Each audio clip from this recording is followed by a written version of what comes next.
Bonjour à tous, bonjour à tous. Est-ce que vous nous entendez bien? On va faire un petit test audio. Salut, bonjour à tous. Donc je vous remercie d'être là. Ça fait très plaisir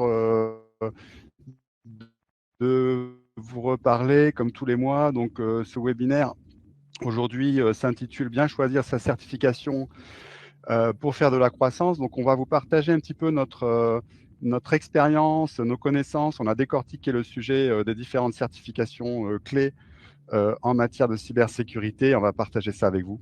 Alors, n'hésitez pas à nous dire dans le chat voilà, qui vous êtes, d'où vous venez, est-ce que vous êtes consultant, est-ce que vous êtes RSSI, ce que vous venez chercher, si vous avez des questions. Voilà, n'hésitez pas à interagir et à nous dire s'il y a un souci de son ou quoi que ce soit. On a failli avoir un petit problème technique, mais là, tout marche bien. Donc, on va pouvoir démarrer par une petite présentation si vous ne nous connaissez pas. Donc, tous les mois, on organise des webinaires sur les certifications, sur les cybercertifications ISO 27001, la SOC de Secnum Cloud, donc de la société Philagile. Donc, je suis Thomas Demota et Carla Melendez, je suis dirigeant de la société. Et Carla, je te laisse te présenter. Oui, bonjour à tous. Et je suis Carla Melendez, directrice projet, et j'ai le plaisir aujourd'hui de vous présenter cette webinaire. Et voilà, on est très content que vous soyez là. Très bien. Donc, de quoi on va parler aujourd'hui? Donc, on va parler de SOC 2, de Secnum Cloud et de 27001 particulièrement. Donc, on a pris ces trois certifications parce que c'est les plus courantes aujourd'hui dans ce qu'on rencontre en termes de cas d'usage de certification pour les entreprises. On va parler exclusivement de certification d'entreprise et essayer de comprendre quelles sont les différences, quels sont les points communs, comment choisir pour une entreprise, comment combiner ces différentes certifications. Donc, n'hésitez pas à intervenir dans le chat. L'idée, c'est aussi de partager si vous avez des apports, si vous avez des réponses, si vous avez des questions. Encore une fois, n'hésitez pas, c'est l'objectif de ce webinaire. Et donc, pour vous dire deux mots de ce qu'on fait, pourquoi on fait tout ça, donc on est une société, on travaille sur deux aspects. Les cybercertifications, donc ISO 27001, Secnum Cloud, SOC 2 en l'occurrence, RGPD aussi, HDS, et des solutions innovantes pour les entreprises qui veulent mettre en place la sécurité de façon rapide et, je dirais, agile. Donc, on travaille sur des plateformes de cybersécurité, on travaille sur des solutions de diagnostic, de surveillance, de supervision en cybersécurité, qui vont très, très bien, évidemment, avec les sujets des certifications ISO 27001. Donc, vous allez pouvoir retrouver tout le contenu qu'on délivre gratuitement sur notre chaîne YouTube. Donc, on a une chaîne Philagile dont on vous donnera le lien lors de la présentation. Et donc, en termes de périmètre, si vous avez des questions sur ces différentes certifications qui sont à l'écran, n'hésitez pas à partager avec nous ou à relayer nos webinaires, nos vidéos sur YouTube. On a 40 vidéos qui ont été publiées sur YouTube. On publie une vidéo tous les lundis sur des sujets, ça peut être des micro-formations sur la 27001, ça peut être des retours d'expérience d'entreprise. Je crois qu'on a 4-5 retours d'expérience d'entreprise sur des mises en place de certification 27001 HDS ou sur la réalisation de pen test. Donc voilà, on a pas mal de contenu à disposition qu'on partage de la communauté cyber. Et l'idée, c'est aussi, voilà, lors de ces webinaires, d'avoir un retour pour ceux qui connaissent, de compléter, quoi, en fait, lors des échanges que l'on aura. Donc voilà, pour visionner tous les webinaires, ils sont sur notre chaîne YouTube. Et je crois qu'on peut afficher le lien en cas de besoin, juste en dessous de la vidéo, si vous voulez y accéder. On met aussi en place, donc, comme je vous disais, des aides pour aller plus loin. Au-delà des webinaires qu'on fait, des formations qu'on fait, on a sorti un produit qui est du full e-learning, qui permet de certifier en e-learning ISO 27001 Lead Auditor, ISO 27001 Lead Implementer, aussi PECB RGPD, DPO, et puis Risk Manager 27005. Donc ça, ce sont des formations en full e-learning que vous pouvez suivre à votre guise pendant 12 mois et on vous aide à passer les certifications et ça évite de se bloquer du temps dans des formations. C'est beaucoup plus rapide, beaucoup plus efficace et beaucoup plus sympa parce que vous avez le temps de passer les certifications. Donc, si vous êtes intéressé par vous former et passer les certifications, vous nous contactez parce qu'en plus, en termes de coût, ça revient beaucoup moins cher que les formations du marché existantes. Donc, les objectifs du webinaire. c'est de comparer, comme je disais, l'ISO 27001, SOC 2 et SecNum Cloud particulièrement, qui sont des certifications assez différentes. Il y en a qui sont américaines, enfin plus françaises, européennes, internationales pour l'ISO 27001. Donc, on va faire un zoom sur les différences, les complémentarités, dans quel cas les utiliser, comment se former aussi et comment bien les mettre en place. Voilà, par où commencer, est-ce que c'est complémentaire? Toutes ces questions-là, on va les voir ensemble dans ce webinaire. Donc encore une fois, pour ceux qui viennent d'arriver, si vous avez des questions, des commentaires ou des choses que vous voulez ajouter, n'hésitez pas. L'objectif, c'est aussi de partager et de faire travailler le réseau. Carla, je te laisse la parole pour la suite. Oui. Alors, donc aujourd'hui, on va faire, comme il a dit Thomas, un zoom sur ces différentes évaluations. Mais avant de faire ça, en fait, je pense que c'est important de rappeler quel est le but de toutes ces évaluations. Et pour ça, pour moi, il y a plusieurs explications à donner. Et la première chose, c'est qu'on entend, les dernières années, il y a eu une augmentation importante des cyberattaques. Et les 10 dernières années, on a eu cette augmentation. Avant, c'était plus les sociétés qui travaillaient sur les finances, ou qui travaillaient sur les télécommunications, ou qui géraient des données santé. Aujourd'hui, c'est plus le cas. Aujourd'hui, c'est vraiment tout type de société qui peut être victime d'une attaque.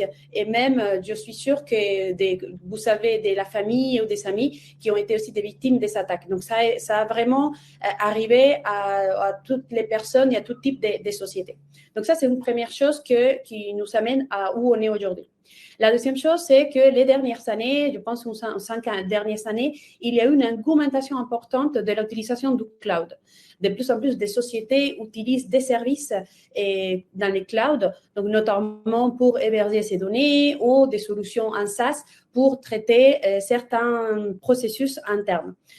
Donc ça amène aussi où on est aujourd'hui au niveau de toutes ces évaluations-là. En plus de ça, il y a un enjeu important au niveau des sociétés pour protéger les données. Aujourd'hui, la donnée, c'est l'actif le plus important qui ont les sociétés.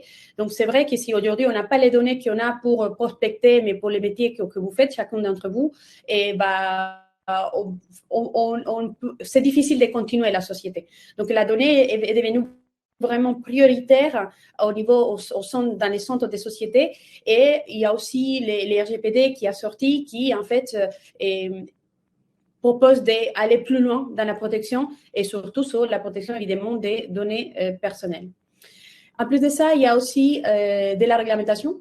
On voit qu'il y a de plus en plus, il y a des certifications, donc notamment ISO 27001 qui est obligé pour certains métiers, donc notamment les sociétés qui font de la facturation dématérialisée.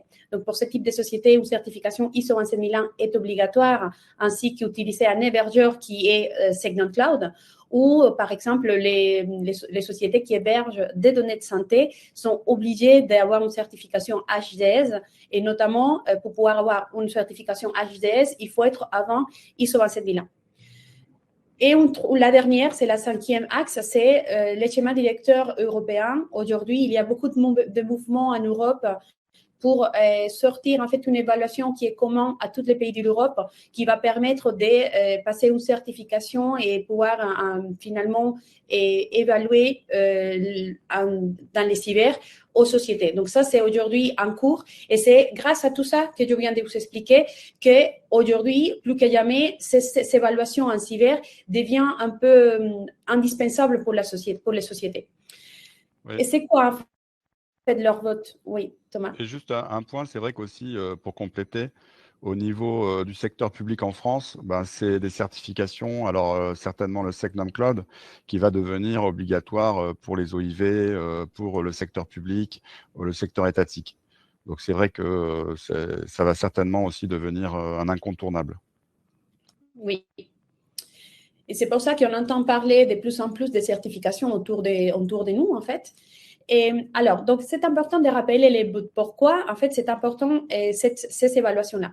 Si vous voulez, aujourd'hui, comme je dis, il y a beaucoup de sociétés, comme le cas de la société A, d'ici de la présentation qui sous-traite une partie importante de son métier, surtout la partie technologique, et à la société B. Et du coup, en fait, ce type de certification, l'idée, c'est qu'un tiers, donc un auditeur tiers, vient vérifier que la société V met bien en place les mesures de sécurité, les contrôles nécessaires pour assurer les services qu'il propose à la société A et évidemment protéger ces données-là. Et c'est ça, en fait, le but de ces différentes évaluations. Et c'est pour ça qu'aujourd'hui, en fait, on va vous faire un focus, parce que c'est vrai que quand les prospects ils viennent vers nous, en fait, ils sachent qu'il faut qu'ils le voient dans les clients leur demandent, ils voient que dans les appels d'offres, c'est une exigence. Des fois, quand ils vont contractualiser avec un client, c'est une des exigences. Et ils viennent vers nous, ils nous disent, moi, ils me parlent des SOC 2, des ISO 27000, mais ils ne savent pas qu'est-ce que c'est, en fait. Derrière, ils ne savent pas. Et c'est pour ça qu'on a voulu faire cette webinaire pour expliquer et pour une fois que vous savez l'information, vous allez pouvoir choisir quelle est la meilleure évaluation que vous pouvez faire pour votre société. Alors, on commence avec la première, que c'est les SOC 2. SOC 2, c'est une évaluation, d'accord, et qui permet de vérifier les contrôles qui sont définis et mis en place dans une société. L'auditeur, il va venir dans vos locaux, il va passer un certain nombre de jours avec vous pour vérifier quels sont les contrôles que vous mettez en place. Donc, ces contrôles-là ne sont pas uniquement des contrôles techniques. Donc, il y a aussi des contrôles plus organisationnels qui vont être vérifiés par l'auditeur. À la fin de cet audit-là, l'auditeur, il va vous donner un livrable et qui est un rapport qui détaille tous les contrôles, en fait, que vous avez en place et il va donner, en fait, son avis. Si vous voulez, c'est l'avis de l'auditeur. Dans ce type de rapport, les SOC 2, il n'y a pas de notion de réussite ou d'échec. Donc, vous pouvez faire un rapport où vous pouvez vous faire auditer, si vous voulez, comme vous voulez, avec les contrôles que vous avez aujourd'hui dans votre société. Mais évidemment, les rapports que vous allez obtenir, les résultats, ils ne sont pas les résultats idéaux pour vos clients. Parce que ça va être un rapport que vous allez après partager avec votre client pour qu'il voit en fait quel est l'état et quelles sont les mesures de sécurité que vous mettez en place. Et cet rapport-là, comme je dis, il est un rapport qui est détaillé. Il existe deux types de SOC. On parle du SOC 1, c'est le SOC 2, de type 1. Et là, c'est un rapport qui est à un moment donné. C'est-à-dire que l'auditeur, il va venir et il va juste vérifier comment vous avez défini les contrôles et s'ils sont bien en place. C'est-à-dire que c'est à un instant donné. Alors que les SOC 2 type 2, ça va un petit peu plus loin parce qu'il va aussi vérifier l'efficacité. C'est-à-dire que vous savez déjà passer, si vous voulez, 2 contrôles. Et ces 2 contrôles vont nous permettre de vérifier l'efficacité. On va vérifier quels sont les résultats qui ont donné, par exemple, les premiers contrôles il y a 6 mois et les deuxièmes contrôles. Et on va analyser si, en effet, le contrôle est efficace ou pas. Donc, c'est ça qui va venir faire l'auditeur.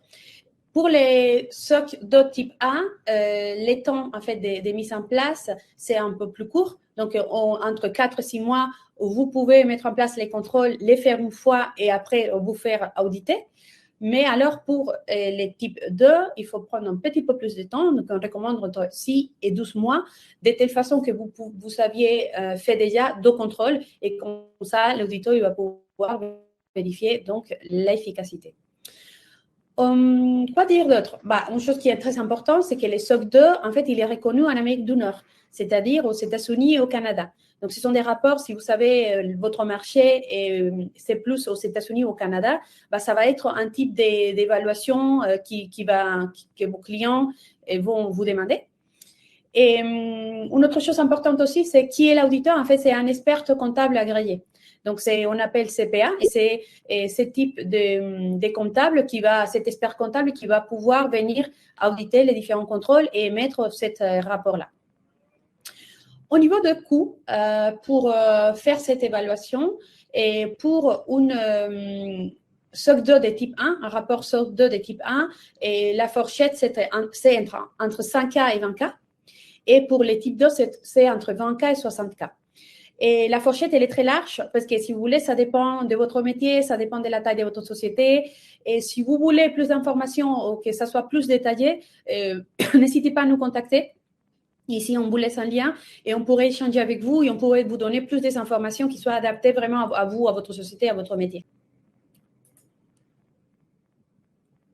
Ensuite, pour entrer un petit peu plus dans les détails de qu'est-ce qui comprend en fait un SOC 2, un rapport SOC 2, il y a 5 catégories, qui sont les catégories qu'on trouve ici. Donc, il y a les rapports sur la sécurité, sur les contrôles, plutôt les contrôles de la sécurité de façon générale. Après, il y a celle de la confidentialité, de la disponibilité, l'intégrité des process et la vie privée. Le seul qui est obligatoire, c'est celle de la sécurité. Donc, vous pouvez passer un SOC 2 uniquement sur la partie sécurité. Après, les restes sont optionnels et c'est à vous de décider si vous voulez aussi passer sur les restes les 4 options, les 4 catégories qui sont là. C'est peut-être pertinent de le faire pour une société qui est éditeur de logiciels, qui est un logiciel SaaS, de passer sécurité plus disponibilité, parce que la disponibilité, c'est vraiment important, c'est une demande importante des clients. Mais en tout cas, vous pouvez choisir.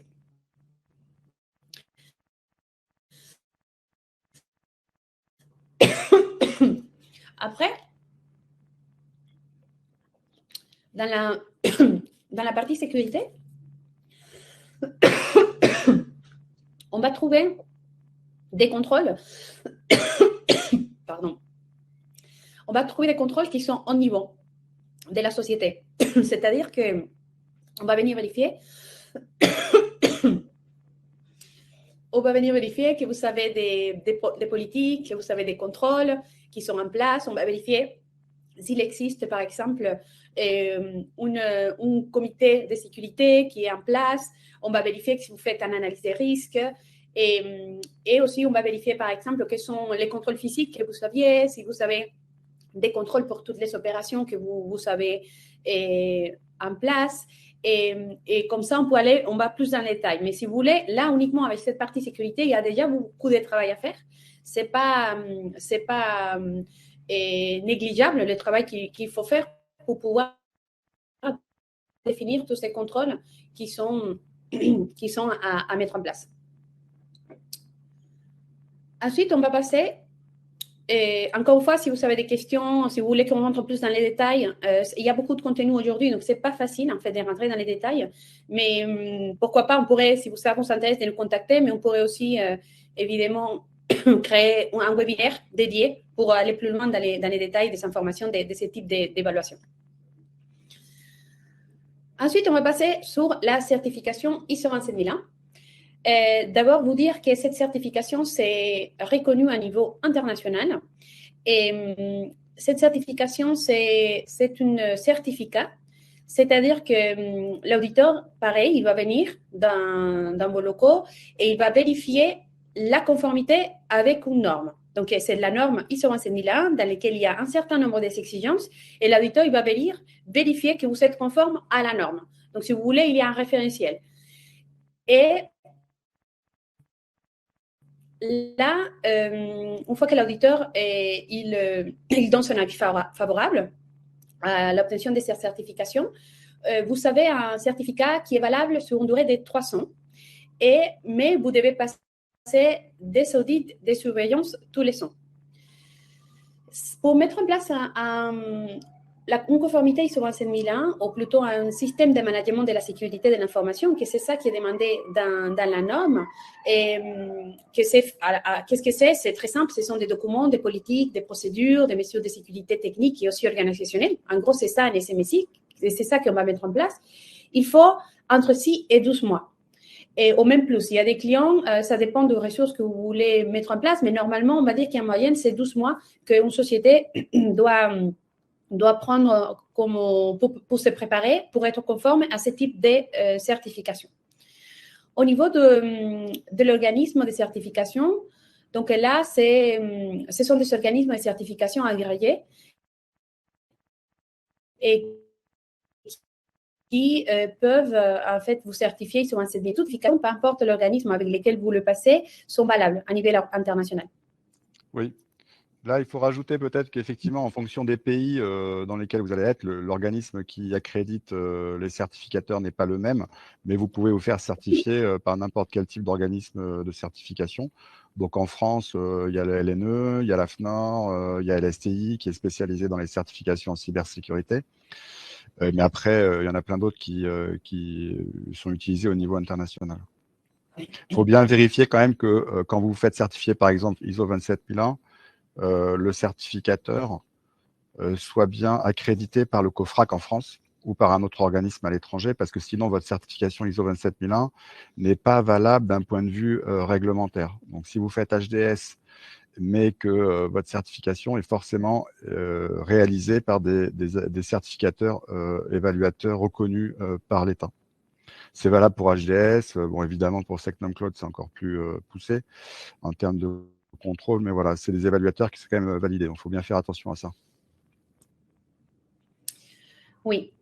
Ensuite, au niveau du coût, donc il faut calculer à partir de 15 cas.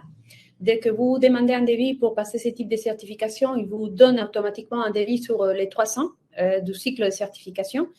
Et ça aussi, ça dépend de la taille. Et je sais que ça augmente beaucoup si vous êtes à l'étranger, si vous n'êtes pas uniquement en France, mais vous avez des sites, par exemple, à l'étranger. Donc, ce prix, ça peut aussi augmenter. Donc, on peut vous aider aussi plus en détail pour vous donner une fourchette plus précise. Si vous nous contactez, on n'a pas de problème pour vous aider à ça. Oui, c'est vrai que le prix qu'on a mis là, c'est pour, on accompagne beaucoup de startups, d'éditeurs de logiciels de taille de 10 personnes, 20 personnes. Et c'est vrai que c'est important que ces éditeurs ils puissent être certifiés, puisque finalement, dans leur marché, ils vont être obligés d'être certifiés soit 27001, soit SOC 2, soit les deux, parfois même Secnum Cloud. Donc voilà, il faut essayer de construire des projets qui sont les plus économiques possibles pour qu'ils soient viables sur le long terme.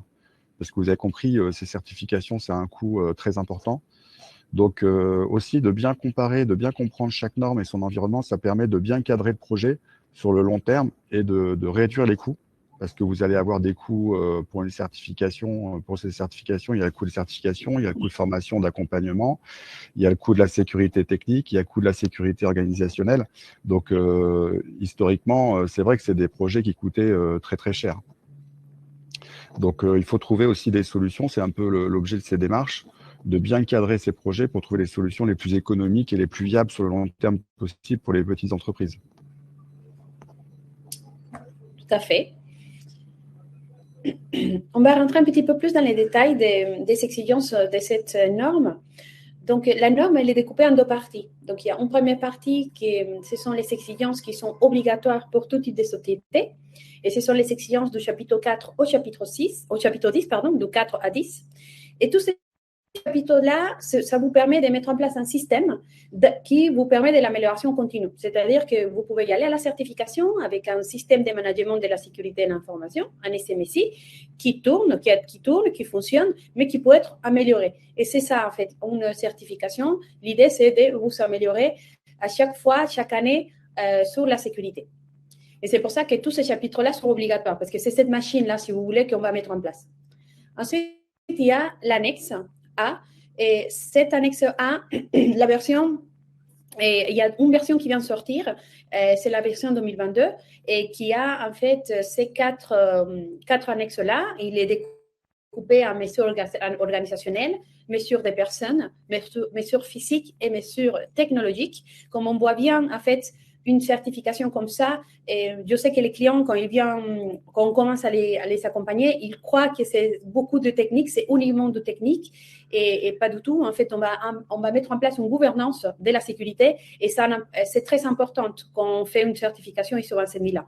Donc, il y a des documents à produire, il y a des procédures à produire, et qui sont obligatoires et qui sont importantes, comme les mesures techniques aussi. Pour cette deuxième partie, annexe A, ce que je voulais vous dire juste, c'est que, en fait, si on peut, il y a certaines exigences que vous pouvez simplement exclure, évidemment, si l'exclusion c'est justifiable. C'est-à-dire si ces exigences-là ne sont pas applicables au périmètre des certifications que vous êtes en train de vouloir certifier. Donc, pour vous donner un exemple, si vous n'êtes pas un éditeur de logiciels, il y a beaucoup d'exigences qui sont liées au développement sécurisé. Donc, toutes ces exigences-là, comme vous ne faites pas du développement, vous pouvez les exclure et vous savez la justification parce que vous n'avez pas cette activité-là. Alors, je réponds juste, j'en profite à la question sur ITIL 4. ITIL 4, c'est un modèle, un framework très global sur le système d'information. Je ne sais pas s'il y a des certifications sur ITIL 4, si ce n'est des certifications de compétences, je ne pense pas. Enfin, c'est plus trop du coup utilisé dans les entreprises aujourd'hui. En tout cas, dans les entreprises et startups, les éditeurs de logiciels, on n'utilise plus trop ce modèle. C'est plutôt un modèle grand groupe. Je ne sais pas si aujourd'hui vraiment les entreprises l'utilisent. En tout cas, il n'est pas tellement demandé dans les relations contractuelles. Après, la question de la certification et la question de la certification telle qu'on l'a abordée aujourd'hui, c'est vraiment l'entreprise. C'est l'entreprise qui porte la certification. Donc, c'est pas des certifications qui reposent sur les salariés, comme la question d'Anas. C'est pas vraiment une certification qui repose sur les salariés. Les salariés sont impliqués. Toute l'entreprise est impliquée dans ces certifications, que ce soit SOC 2, 27001, SecNum Cloud. Il y a une partie importante de formation, de sensibilisation auprès des salariés. Vous pouvez faire certifier aussi vos salariés, c'est d'autres démarches dont j'ai parlé tout au début. On a des services de certification chez Filagile. Vous pouvez nous contacter là-dessus qui permet de certifier les salariés de façon assez rapide, agile, par e-learning. Mais là, la 27001, les certifications qu'on fait pour les personnes, ça va être lead implémenteur, donc responsable d'implémentation de la 27001 dans l'entreprise. Donc, c'est intéressant de certifier ces personnes, de les former pour qu'elles puissent participer activement au projet. Mais tout dépend le nombre de personnes que vous avez dans le projet. Très bien. Merci Thomas. Alors, on va continuer. Oui, je continue juste sur ce point-là, parce que je pense qu'un des enjeux aujourd'hui pour les entreprises, la question, Mamadou, quelle est la différence entre la certification 27001 pour les employés et ISO 27001 pour l'entreprise? Alors, la certification ISO 27001 pour l'entreprise, comme disait Clara tout à l'heure, ça demande à mettre en place des mesures de sécurité qui vont venir sécuriser les données, globalement. Donc, les données, l'entreprise va mettre en place des mesures, les contrôler, les améliorer. C'est ce qu'on appelle le PDCA, Plan Do Check Act, donc un processus d'amélioration de la sécurité qui est dans toute l'entreprise. La certification individuelle pour les employés, en fait, ils suivent une formation d'un nombre d'heures, de 35 heures, de 5 jours, ou en e-learning. Au bout de cette formation sur la 27001, ça porte sur la norme et sur la façon d'implémenter la norme. Ça donne aussi quelques outils. Eh ben, vous allez passer un examen qui est un examen purement théorique. Alors, ces certifications 27001 pour les personnes, c'est bien parce que ça permet de donner un niveau théorique, mais dans les faits, ce n'est pas suffisant pour implémenter la norme parce que c'est des normes qui sont quand même très complexes, qui demandent pas mal de recul, d'organisation, de gestion de projet. Et si vous voulez, aujourd'hui, si on veut, nous, on a créé un service d'externalisation de la conformité qui permet justement, en plus de ces formations, ou en remplaçant ces formations, de venir accompagner un client, par exemple, si sont un client qui fait 10 personnes ou qui a 20 personnes, de pouvoir être RSSI externalisé, responsable système de management, responsable 27001 externalisé, si vous voulez, et ce qui permet d'aller vite, en quelques mois, d'être certifié, sans faire porter trop de charges sur l'entreprise. Aujourd'hui, on est sur ce type de service qu'on est en train de mettre au point avec du logiciel sur le marché qui permet effectivement à tout le monde, quasiment à tout le monde, aujourd'hui, demain, d'obtenir la certification ISO 27001 de façon sérieuse et sécurisée surtout. Nous, ce qu'on vise, la 27001, donc pour répondre aussi à votre entreprise, à votre question, Mamadou, c'est on veut sécuriser l'entreprise par ces démarches. Si on est certifié ISO 27001 et qu'on n'est pas sécurisé, ça n'a aucun sens. Donc, ce qu'on veut, c'est oui, obtenir la certification, le label, mais aussi être sécurisé. Sinon, sur le long terme, ces certifications vont perdre de la valeur et de l'intérêt. Si votre client il vous dit vous êtes 27001 mais vous n'êtes pas sécurisé, aucun sens que ce soit 27001. Et pour les salariés, c'est pareil. Ce qu'on veut, c'est qu'il acquiert vraiment des compétences. Donc aujourd'hui, on cherche des solutions. Alors, si ça vous intéresse, on en discute. Si vous voulez participer aussi en tant que consultant, on est très ouvert pour l'élaboration de ces méthodes qui permettent d'aller très très vite de façon externalisée. N'hésitez pas à nous poser vos questions. On va y répondre au fur et à mesure de la présentation. Ouais, et c'est pour ça qu'en fait, il y a un audit à la fin, parce que c'est finalement l'auditeur qui va venir vérifier que vous savez bien sécuriser votre société, que vous savez bien respecter toutes les exigences de la norme. Donc, normalement, si vous ne savez pas faire tout ça, vous n'allez pas obtenir la certification. Donc, c'est tout le but d'une certification faite par un auditeur tierce. Et... Alors, je réponds à la question sur les certifications, les coûts en fait de certification des employés. Sur le marché, c'est des formations qui coûtent 3 600 €, voire un peu plus, pour être certifié, par exemple, lead implémenteur 27001 ou lead auditeur 27001, c'est à peu près 3 600 €.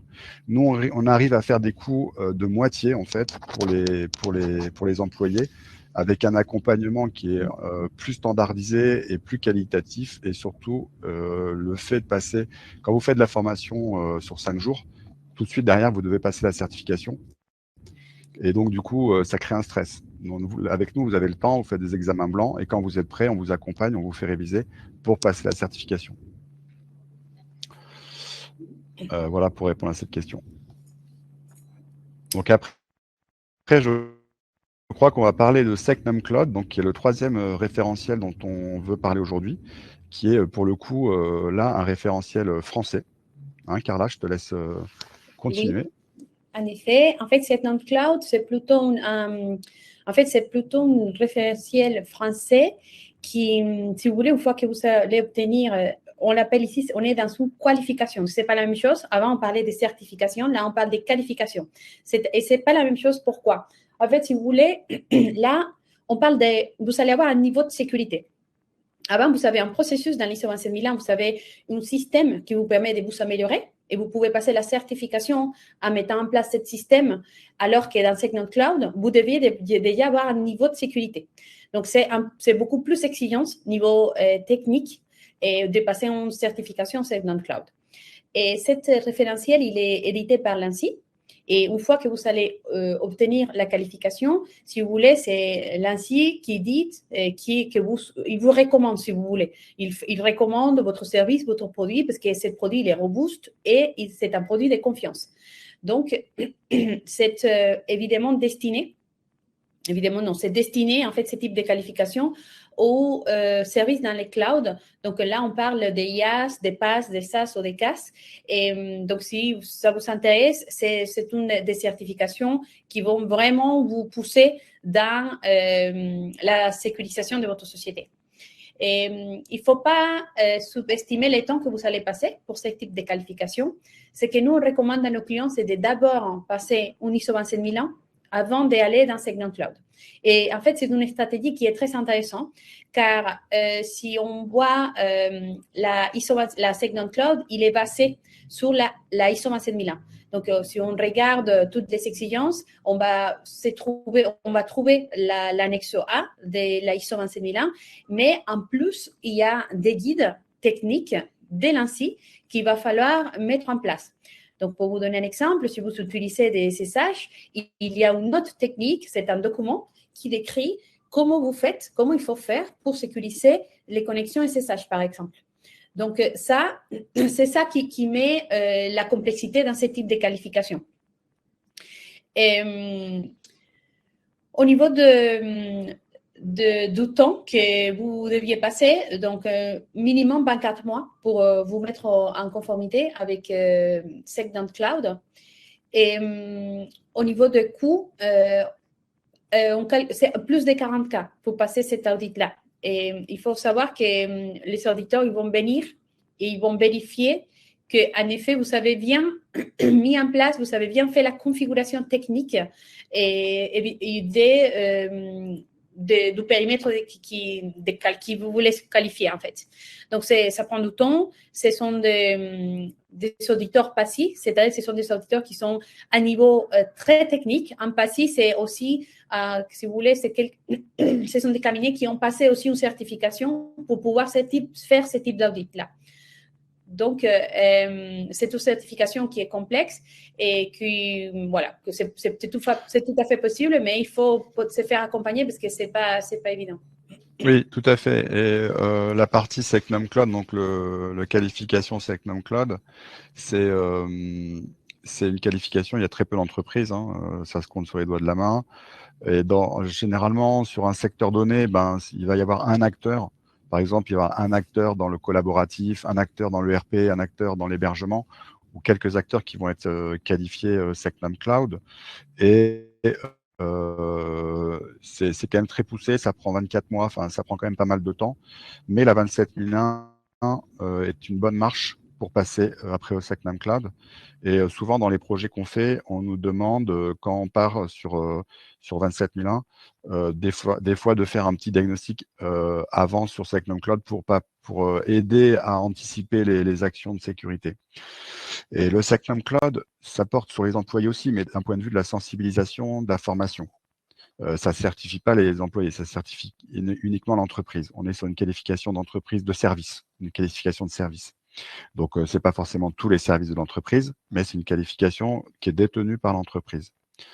On reviendra après sur les coûts des formations e-learning à la fin de la session.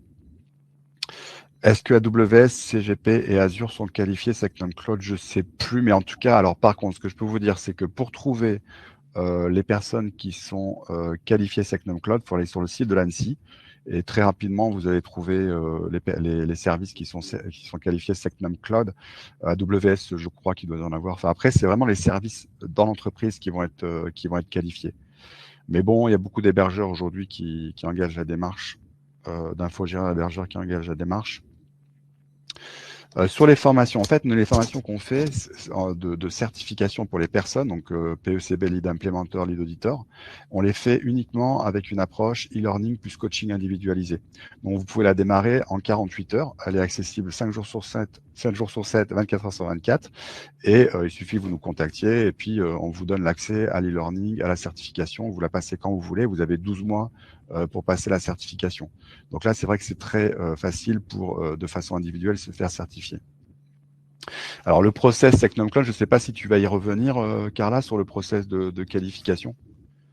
En fait, bon, c'est pas prévu de rentrer dans les détails, mais en effet, il n'y a pas qu'une soutenance, il y a quatre. Il y a quatre étapes, si vous voulez.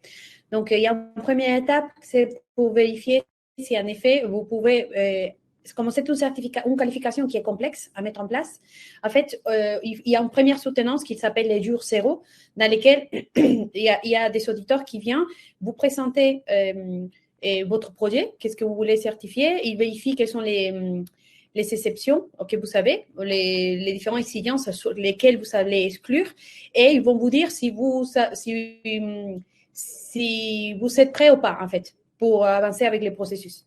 Après, il y a trois autres étapes, mais à chaque fois, il y a la deuxième étape, c'est une soutenance encore dans laquelle vous expliquez plus en détail votre projet, votre service que vous voulez qualifier.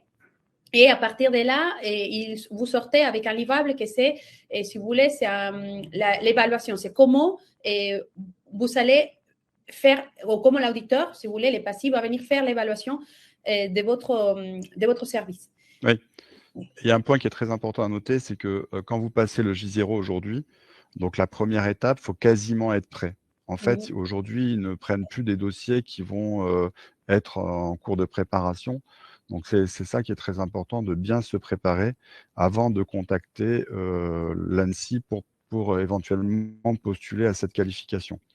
Parce qu'ils ne veulent pas effectivement qu'il y ait trop de personnes qui se lancent dans le J0 pour ne pas aller au-delà. Donc, il faut vraiment être quasiment prêt, avoir mis en place le référentiel, avec la difficulté que c'est quand même c'est une évaluation, certes avec un référentiel précis, mais avec quelques variations qui peuvent être importantes quand même dans le référentiel au fil du temps, quoi, puisque c'est quand même un référentiel qui est validé par l'État. Tout à fait.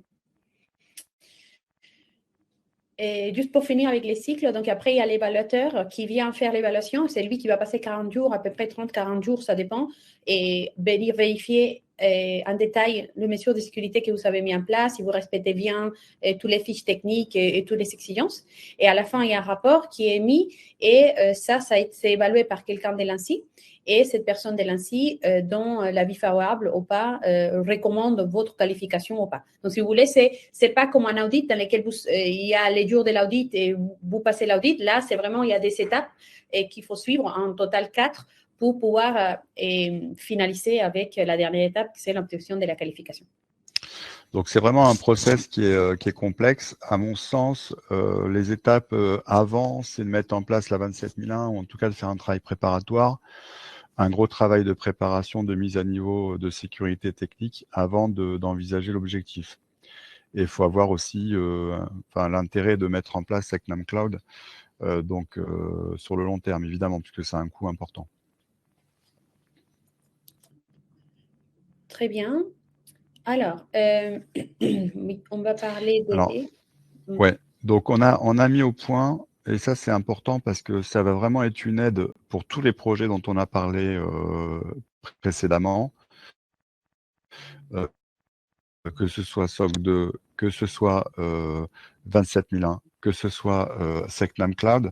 Il y a eu beaucoup de difficultés pour les entreprises sur le plan technique. Sur le plan organisationnel, ça va. Aujourd'hui, on a une plateforme de gouvernance, ça va très très vite à accompagner les clients. Mais sur la partie technique, souvent les clients se posent beaucoup de questions. Ça coûte cher de mettre en place un SIEM, ça coûte cher de traiter les vulnérabilités. Nous, on a développé une plateforme qui s'appelle Eagle et qui permet de gérer la cybersécurité de façon globale sur les aspects de détection et de remédiation. Donc, ça couvre toutes les fonctionnalités de détection d'intrusion, réseau, de détection d'intrusion de malware, de scan de vulnérabilité, ça fait un SIEM, ça regroupe énormément de fonctions de sécurité qui permettent de couvrir beaucoup de points de sécurité des normes. Ce qui permet d'aller vite dans les projets et à un coût très raisonnable par rapport à ce qui pourrait être fait si on achète des solutions du marché. Et en plus, arriver à un haut niveau de sécurité, puisqu'avec une seule plateforme, le coût de formation en interne, puisque c'est des plateformes en fait qui sont vraiment intéressantes que sur le long terme. Vous allez apprendre sur votre sécurité, vous allez apprendre à utiliser la plateforme et sur le long terme, vous allez renforcer réellement la sécurité sur l'ensemble de votre système d'information.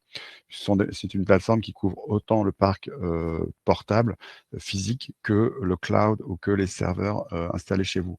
Donc, c'est vraiment une plateforme multifonction. Et ça, c'est indispensable, ce type d'outil aujourd'hui. On ne part plus dans des certifications sans ce type d'outil parce que sinon, c'est du composite et c'est très compliqué à gérer. Donc voilà, ça permet d'optimiser. On voulait vous en parler. Si ça vous intéresse de travailler avec nous sur ce type de projet, n'hésitez pas à nous contacter. Et après, quelle est la différence? Je prends la question de Mamadou, c'est intéressant. C'est quelle est la différence entre lead implementor et lead auditor? Donc, on est bien encore sur la certification de personnes. Lead implementor, c'est une formation pour mettre en place. Lead auditor, c'est pour devenir auditeur ISO 27001, tout simplement.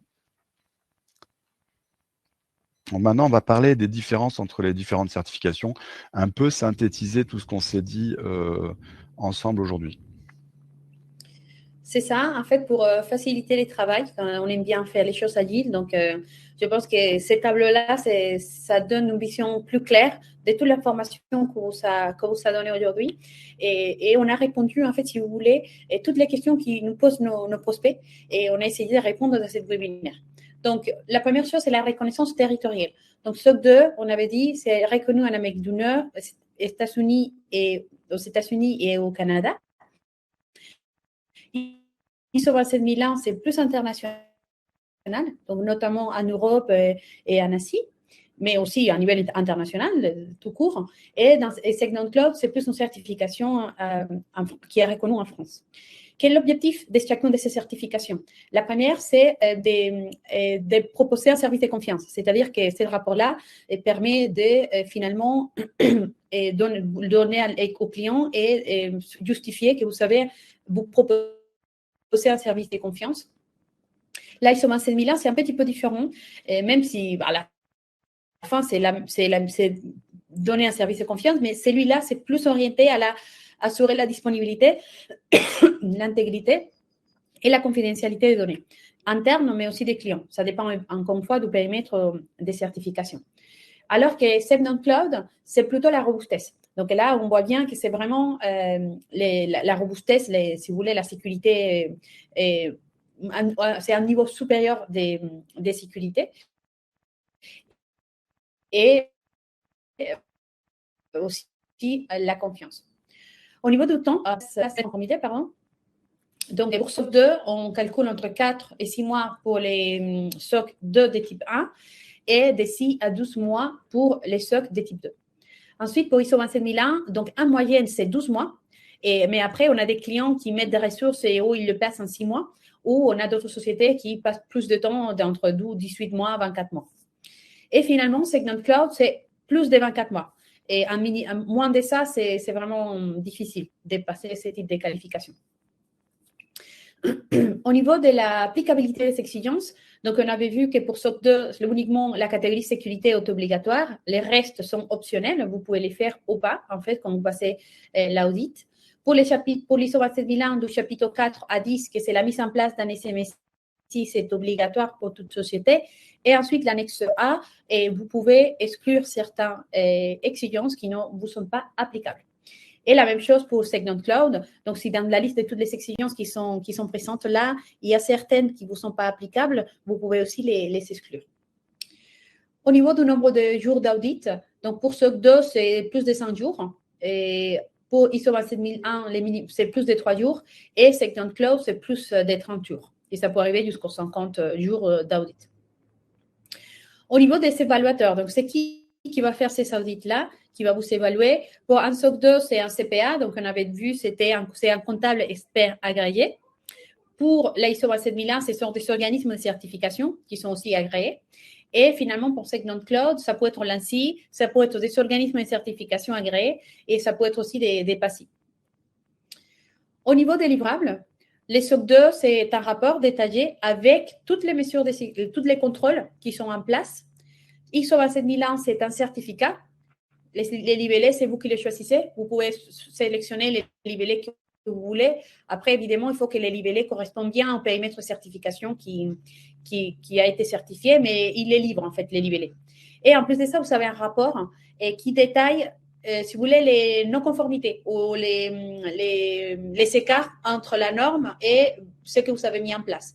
Normalement, ce rapport-là, c'est utilisé en interne, mais bon, il y a certains cas dans lesquels les clients le demandent aussi, mais il n'est pas détaillé comme celle du Segment Cloud. Et la qualification, donc, c'est un label. Juste un petit commentaire par rapport aux questions qu'il y a sur la différence entre Segment Cloud et HDS. Donc, HDS, c'est hébergement de données de santé. C'est une certification qui est demandée pour les entreprises qui traitent des données personnelles de santé émises par des personnels médicaux. Donc, souvent, les entreprises qui traitent des logiciels d'imagerie médicale, de la prescription médicale, où on a de la donnée de santé, donc ils sont obligés de les certifier HDS, ces sociétés-là, l'hébergement du logiciel ou de l'infogérance. Et du coup, ils doivent être 27001 parce que HDS inclut en fait automatiquement la certification HDS. Segment Cloud, on est dans la qualification de services en SaaS. Principalement les plateformes as a service, les infrastructures as a service, telles que ça se développe beaucoup. Parce que ce qu'il faut dire, c'est que aujourd'hui, le secteur public va quand même regarder, de plus en plus, tout ce qui est fait en SaaS. C'est un recours énormément au SaaS, sans forcément qu'il y ait une haute sécurité en fait. Donc c'est pour ça que le Segment Cloud est très important parce qu'il permet de sécuriser tous les services en SaaS qu'utilisent les organismes importants de l'État français ou le secteur public. Et derrière, il y a quand même, je ne sais pas si tu vas en reparler Carla, mais le schéma directeur européen avec une qualification, une certification plutôt européenne qui va naître, qui va certainement être de niveau Segment Cloud, basé en partie sur le Segment Cloud. Là, on n'a pas plus d'infos que ça, mais globalement, en tout cas, il y a un schéma directeur qui existe qui vise à instaurer des certifications européennes très rapidement. Ok. Très bien. Alors, donc, au niveau de la durée de validité de l'évaluation, un rapport SOC 2, normalement, c'est valable sur un an.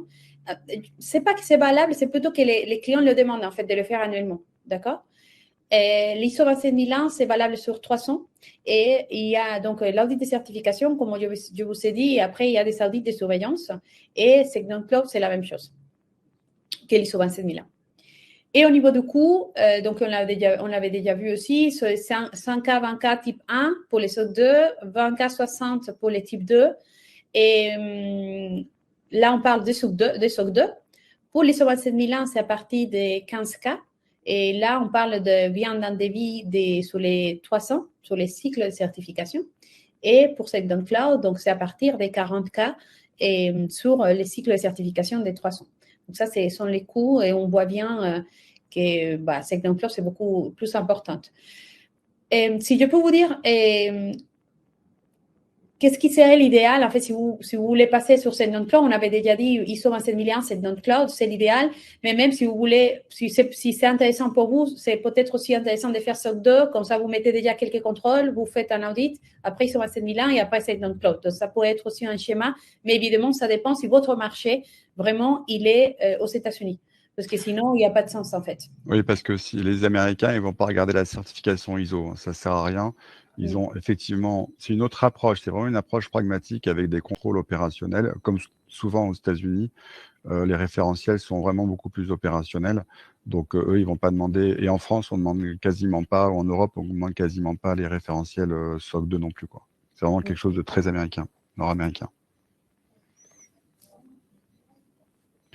Ouais, on va parler aussi des complémentarités entre les différents référentiels.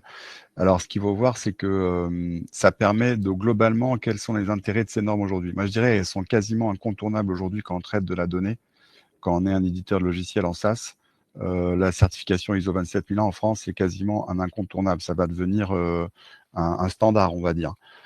Pour entrer dans des grands groupes, pour travailler avec des entreprises françaises, des grands groupes, c'est quasiment obligatoire quand on traite de la donnée personnelle, quand on fait des outils RH, quand on traite de la donnée de masse.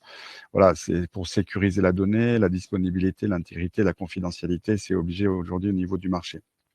En plus, ça permet d'être transparent vis-à-vis de vos clients, vos prospects, vos partenaires. Même si vous n'allez pas jusqu'à une démarche de certification, utiliser ces référentiels pour se structurer en matière de sécurité permet de répondre de façon plus pertinente aux demandes de vos clients, prospects, partenaires, actionnaires, financeurs, en donnant des politiques de sécurité, en donnant des éléments concrets qui vont permettre de démontrer que vous faites de la sécurité.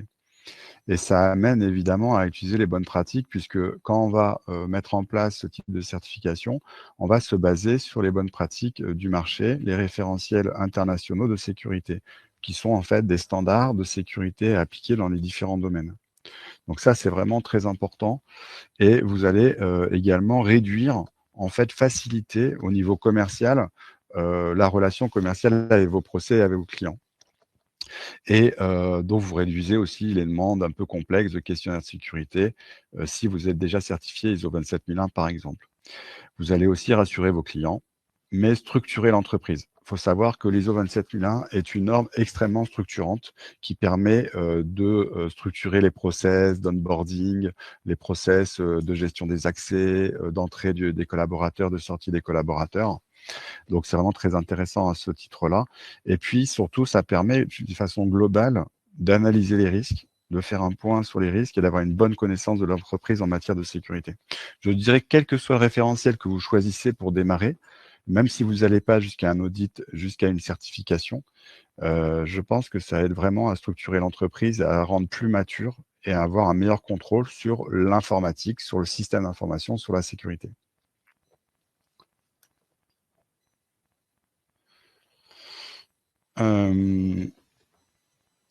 Donc là, c'est une prise de recul si on devait synthétiser un petit peu comment on va choisir ce type de référentiel. Carla, tu voulais intervenir sur ce point ou je continue? Oui, oui, pas Vas-y. de souci. Alors, donc là, une fois qu'on vous a présenté, on vous a fait un zoom sur les différents types de certifications et on vous a montré les différences et les complémentarités, on voulait en fait finalement vous donner quelques clés, 4 questions à vous poser pour pouvoir choisir et vous décider. Donc, la première chose, c'est Est-ce que c'est obligatoire dans votre métier? Donc là, vous savez pas les choix. Donc, si c'est obligatoire pour les métiers que vous faites, et donc c'est l'évaluation qu'idéalement, il faut privilégier à mettre en place. La deuxième, c'est quelles sont les certifications que vous demandent vos clients? Est-ce que vos clients ils vous demandent plutôt SOC 2, plutôt ISO 27001, plutôt Second Cloud? Donc, finalement, si on fait ce type de certification, c'est pour évidemment, c'est sécurisé en interne, mais aussi pour pouvoir accéder à un marché, pour pouvoir signer plus de clients, pour pouvoir répondre à des appels d'offres auxquels vous n'avez pas aujourd'hui l'accès. Je peux juste intervenir sur ce point-là parce que c'est vrai qu'on a beaucoup de contacts, de sociétés qui nous disent mais on a perdu énormément de marché parce qu'on n'était pas certifié. Mais ils ne se rendent pas compte non plus à quel point ça ouvre des portes. C'est-à-dire que c'est des arguments. Par exemple, on a une société qui est venue nous voir il y a quelques années, qui était le seul sur son marché, aucune société était certifiée dans les ERP. Et du coup, il s'est certifié et ça a été un formidable levier de croissance pour l'entreprise. Et du coup, après, plusieurs années après, on a eu les concurrents qui aussi étaient intéressés. Et ça, on l'a vécu sur plusieurs secteurs. Et c'est vrai que c'est un vrai atout, c'est un vrai argument de positionnement d'entreprise et de valorisation d'entreprise. Une entreprise qui est certifiée, elle a plus de valeur marchande, coût d'entreprise, que si elle n'est pas certifiée. Ouais, je pense que c'était un petit point que je voulais. Oui. Et une autre question que vous pouvez vous poser, c'est aussi où ils vont être vos clients en fait. Où ils sont vos clients actuels, où ils sont vos futurs clients.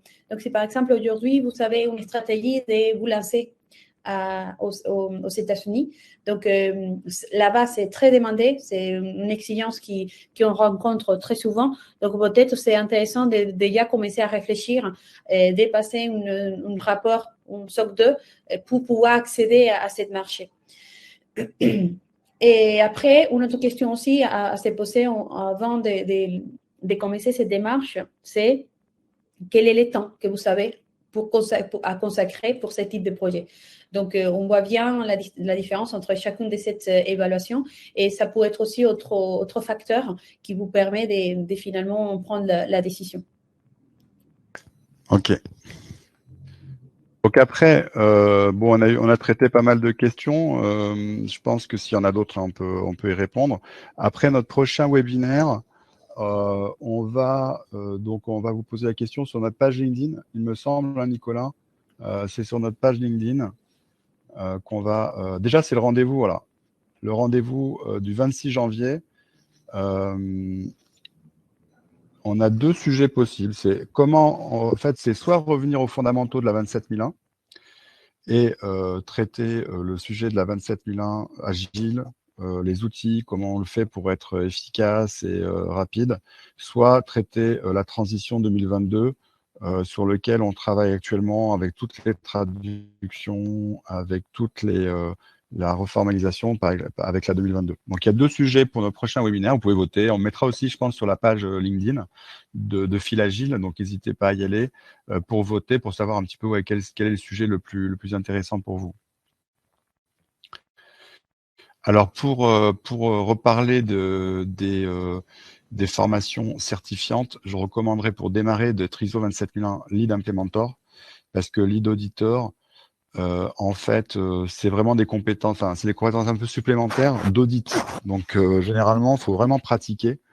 L'audit, il y a un côté, là, on recommande aussi des formations un peu plus opérationnelles, où on vous donne de la méthode d'audit, la méthode d'interview, comment contrôler les preuves, comment vérifier lors d'un audit, où il faut beaucoup de méthodes, donc c'est aussi très intéressant.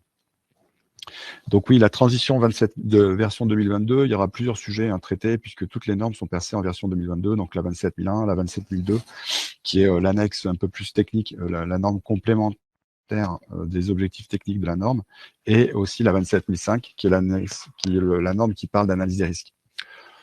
Carla, un petit mot, on conclut. Bah écoutez, on conclut, Carla, tu veux conclure ou tu as encore des choses à dire? Non, c'est bon. Bah, merci beaucoup. Bonne fête. Merci de nous avoir accompagnés aujourd'hui. On continue l'année prochaine avec beaucoup d'informations, des nouvelles webinaires. Et voilà. Merci beaucoup d'être là. Merci à tous. Je vous remercie également d'être avec nous pour ces webinaires. Ça fait vraiment plaisir. On aime partager nos connaissances et notre savoir-faire. Donc voilà, n'hésitez pas à partager sur les réseaux, notre chaîne YouTube, sur LinkedIn. On fait aussi pas mal de posts et on partage pas mal de contenu sur LinkedIn. Donc n'hésitez pas à aller nous soutenir. Comme ça, on continuera encore longtemps à partager ces différents sujets. Merci à tous et surtout bonne fête et puis profitez ce moment de ressourcement, un peu de ressources personnelles pendant ces fêtes. Merci à tous, bonne soirée, merci beaucoup, Au au revoir. revoir.